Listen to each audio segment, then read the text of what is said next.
कम्तीमा एक पटक जुन भनेको छ नि त्यहाँ चाहिँ वर्षमा होइन एक वर्षमा गएर एकचोटि तपाईँ सुपरभिजन गर्नुभयो भने मलाई मेरो आफ्नो चाहिँ जे देशको अहिलेको अवस्था दैनिक अवस्था छ नि प्रोजेक्टहरूको कामको पर्फर्मेन्सको जे अवस्था छ त्यसले त्यति राम्रो डेलिभरी देला जस्तो मलाई लाग्दैन। हाम्रो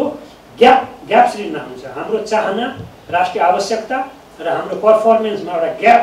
हुन्छ जस्तो मलाई लाग्छ। त्यसकारणले यहाँ वर्षमा एकचोटि होइन 6 महिनामा कमसेकम एकचोटि 6 महिनामा कमसेकम एकचोटि यो अनुगमन र मूल्याङ्कनको कुरालाई नै लिएर जाने हो भने जुन अर्जेन्सी साथ हामीले यो विधेयक ल्याइराखेका छौँ नि जे आवश्यकता र अर्जेन्सी साथ हामीले यो विधेयक ल्याइराखेका छौँ त्यो हाम्रो त्यो भावलाई यसले त्यो अब्जेक्टिभलाई मिट गर्छ कि। त्यसकारण मेरो यो पिरियडमा अलिकति वर्षमा कम्तीमा एकचोटि होइन कि 6 महिनामा एकचोटि 6 महिनामा पनि एकचोटि मूल्याङ्कन गर्न के अरे निरीक्षण गर्न अनुगमन गर्न मूल्याङ्कन गर्न नजानु